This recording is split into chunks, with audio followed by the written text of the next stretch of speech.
Le 20 juillet 1996, à Varginha, vers Sao Paulo, au Brésil, une série d'événements qui a été rapportée par la TV locale du Brésil et de plusieurs moyens de communication ont fait le tour du monde, dans lesquels plusieurs informations ont été diffusées faisant état d'apparitions d'objets volants non identifiés et de créatures extraterrestres qui auraient été capturées par les autorités brésiliennes. L'affaire était également connue sous le nom d'affaire E.T.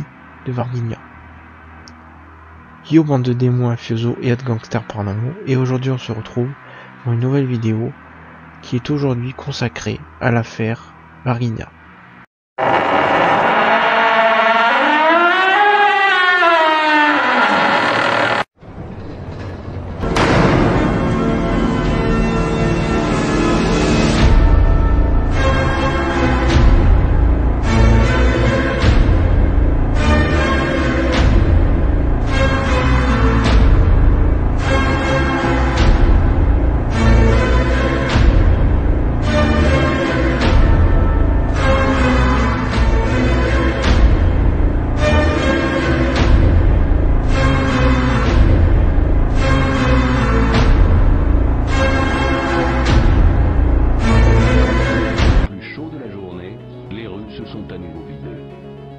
Et cette incroyable histoire aurait pu s'arrêter là, sans ces trois jeunes habitantes.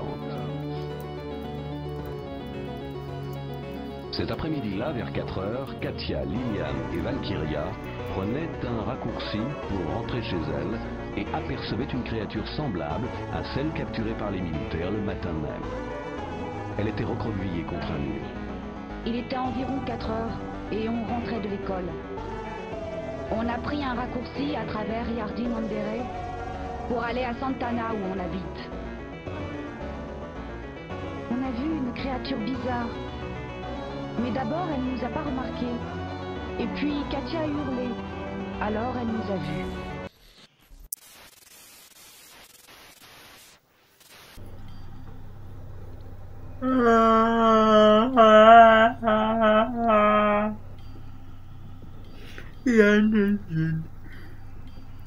Il va vouloir me disséquer.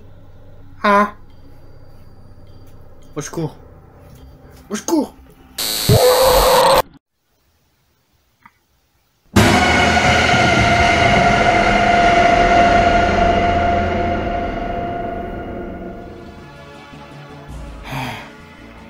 Il est parti. Bon, je fais la vidéo. Ok. Oh. Désolé.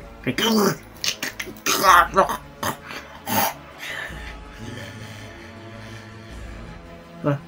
Ah oui, tout ça là. Là, les marques. C'est des vraies marques. C'est pas du colorage ou quoi. C'est des brûlures. Ouais, cet alien là, il m'a torturé. Il m'a fait des trucs, il a voulu me disséquer et tout. Et il m'a brûlé. J'ai mal mes petits démons. J'ai très mal. Enfin bref. En parlant d'aliens, si on commençait la troisième partie de l'affaire Varginha, hein, en plus celle-ci, à propos d'aliens, il y a des aliens. Et ouais. Je sais pas pourquoi je prends cette voix. Peut-être que j'essaye de me faire une voix virile, mais je crois que ça change rien. Bon, un petit dialogue, j'espère quand même que je suis toujours un petit démon BG, hein. Même si j'ai cette cicatrice là, et mes brûlures là, c'était pas voulu. En même temps si, mais bon. Ah, bon bref, bon.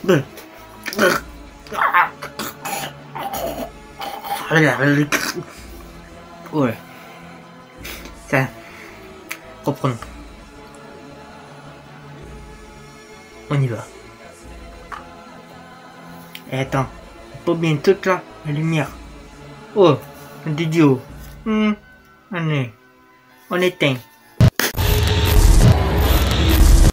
Les jeunes femmes, Katia Andrade Xavier, 22 ans, Liliane Fantima da Silva, 16 ans, et Valkyria Aparecida da Silva, 14 ans, sont rentrées chez elles à pied, après le travail, alors qu'ils traversaient le terrain vague situé à Benevenuto Bras Vieira, à côté du numéro 76, à une distance de 7 mètres, ils ont vu quelque chose d'effrayant.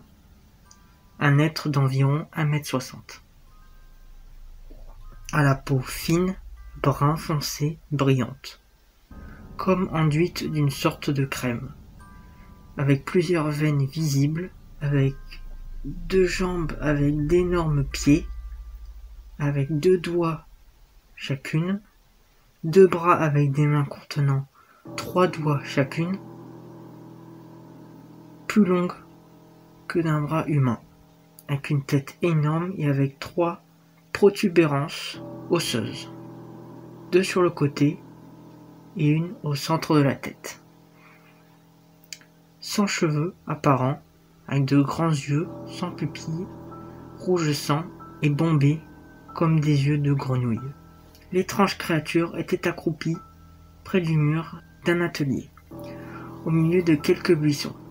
Au début, ils pensèrent que c'était une statue, mais quand la créature tourna la tête, ils virent des énormes yeux rouges. Ce n'était pas un animal ou des gens. C'était un être horrible. À un moment donné, ils pensaient que c'était le diable lui-même. Ils sont partis en courant, effrayés, et ne se sont pas arrêtés à la maison que terrifiés. La mère de Liliane et Valkyria, Luisa Helena da Silva, 38 ans, avec ses voisins, après avoir aidé les jeunes femmes à surmonter la peur, ils sont revenus sur place et n'ont plus trouvé d'étranges créatures. À l'endroit où il n'y avait que 2 empreintes de pas au sol et une très mauvaise odeur. En analysant les faits, peut-être qu'avec les militaires scrutant la forêt, à 3 pâtés de maison, 1 heure avant, tirant des coups de FAL, comme dans la vidéo précédente, la créature que les 3 jeunes femmes virent, sentant certainement le risque de sa vie, dans une attitude de se sauver, s'est enfui des bois et s'est caché dans les buissons jusqu'à ce qu'il atteigne le terrain vague. Liliane a dit que l'apparence de l'être était effrayée. Si le crash de l'OVNI et les captures d'étranges créatures à Varginha étaient fantastiques, la violente tempête de grêle et de vent qui a frappé la ville juste avant la tombée de la nuit était également fantastique.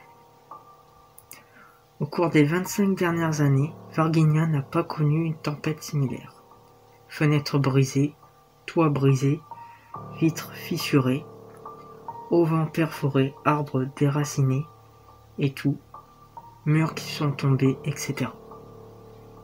C'était beaucoup de dégâts et les résidents ont vu une grêle de la taille d'une balle de ping-pong. En supposant que dans la petite forêt de Jardim Andere et ses environs, il devrait y avoir encore plus de ces étranges créatures. Elles ont certainement été frappées par la grêle, les blessant d'une manière ou d'une autre. Une fois de plus, les habitants de Jardim Andere ont vu le camion des pompiers de Varginha, avec plusieurs pompiers ainsi qu'un véhicule de la police militaire, également de Varginha. Sur les lieux des événements, ils cherchaient quelque chose, et le temps pluvieux était passé. Maintenant, après la pluie, les pompiers, la police militaire et l'armée avaient de bonnes excuses pour fouiller toute la région. Pour le public, il s'agirait d'aider la population par rapport aux dégâts causés par la tempête.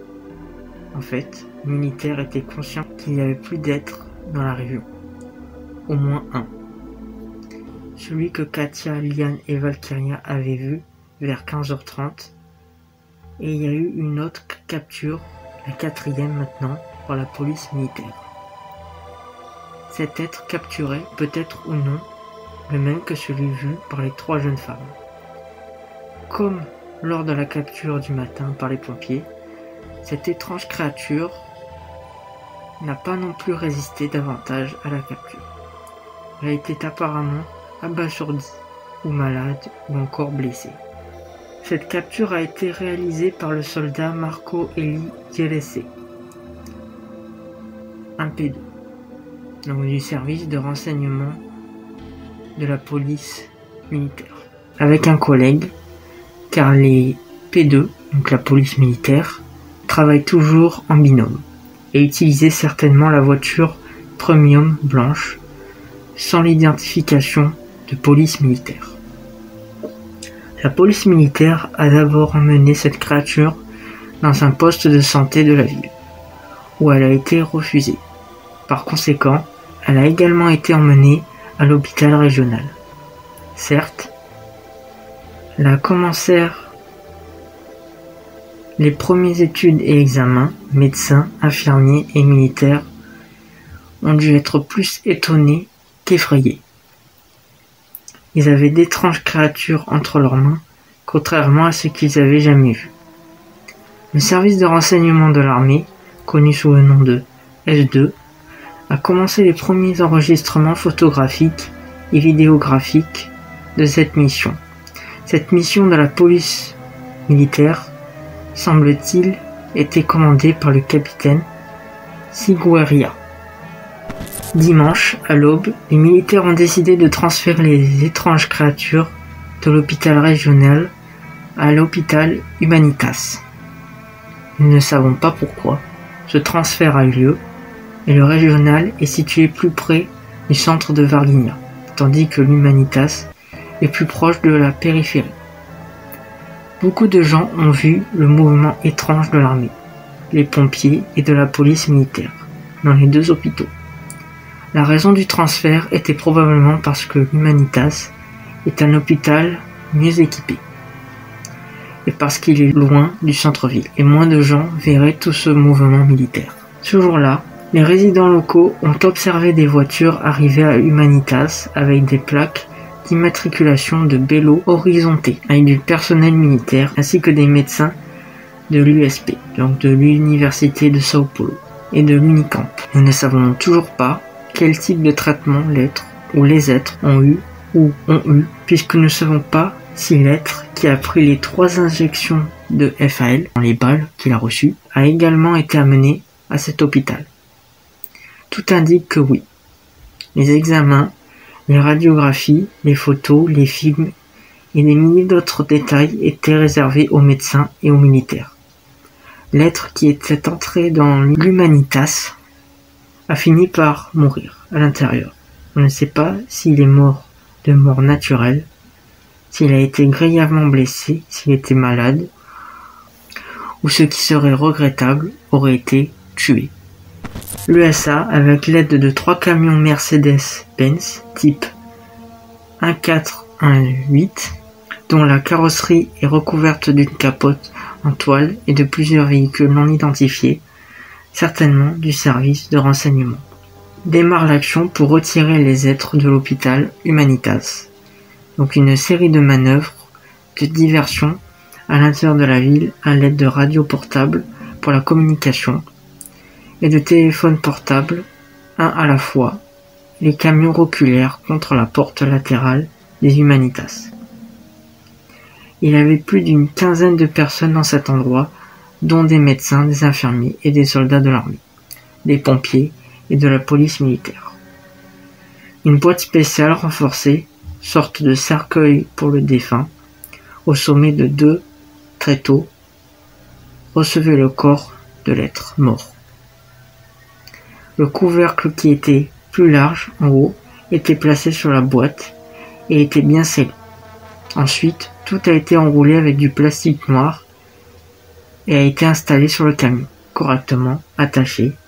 La bâche arrière du camion a été installée et les côtés où se trouvent les fenêtres en plastique ont été fermés, de sorte qu'absolument rien ne pouvait être vu à l'intérieur du camion.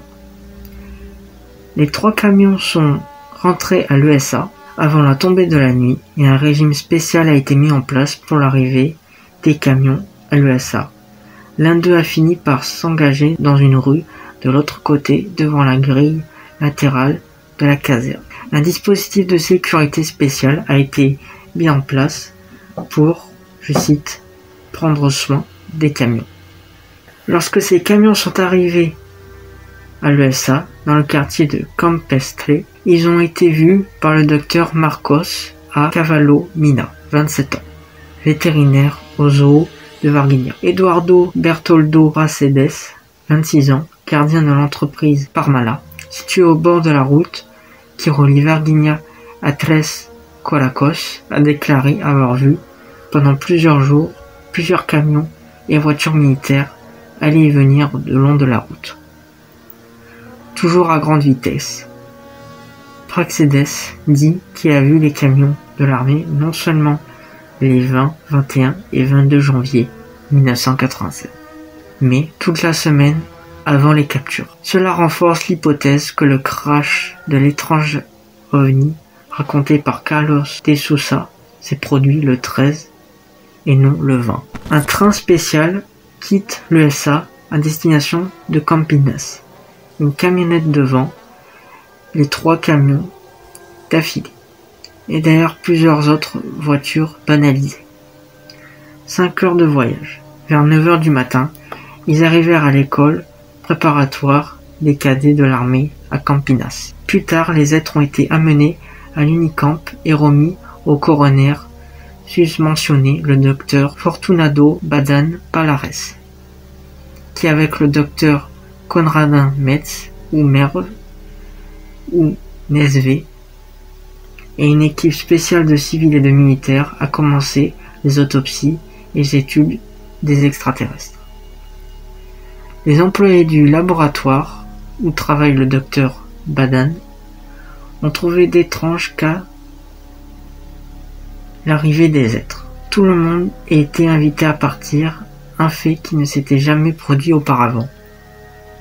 Au moins 3 militaires ont informé que l'un des êtres avait été amené dans un laboratoire secret, accès restreint, dans le sous-sol de l'hôpital des Clínicas à l'Unicamp. Ils ont également signalé qu'il y avait un autre laboratoire secret au sous-sol du bâtiment de biologie. L'autre être était amené dans l'un des réfrigérateurs de l'IML, situé à la morgue du cimetière des Amares. Plusieurs soldats ont été déclarés qu'ils n'avaient jamais vu cet endroit aussi bien gardé qu'en février, mars et avril 1996. Aussi, le nombre de soldats qui ont été vus circulant par l'Unicamp pendant cette période était effrayant. Toutes ces opérations de capture, transport vers régional, transfert de régional vers Humanitas, retrait d'Humanitas vers l'USA et transport vers Campinas ont été coordonnés par le lieutenant-colonel Olimpio Vanderlei dos Santos, le capitaine Ramirez, le lieutenant Tiberio d'APE, une police de PE, Army, et par le sergent Pedrosa. Le convoi était conduit par les chauffeurs Capo Vassallo, le soldat Elbert et le soldat Melo. Tous ces soldats sont de l'USA. Certains militaires ont déclaré que les fragments métalliques d'origine inconnue ont été emmenés au CTA, donc le Centre technologique et aéronautique de São José dos Campos, à l'intérieur de Sao Paulo, où ils sont analysés par des militaires dans un autre laboratoire à accès secret, également souterrain, dans l'une des 2 unités situées sur la route de Tamoios. L'existence de ces laboratoires militaires secrets à accès restreint situés sous terre était jusqu'à récemment inconnue. Ils disent être équipés d'une technologie de classe mondiale, et les quelques personnes qui y sont accès entrant en utilisant une carte magnétique et une empreinte digitale.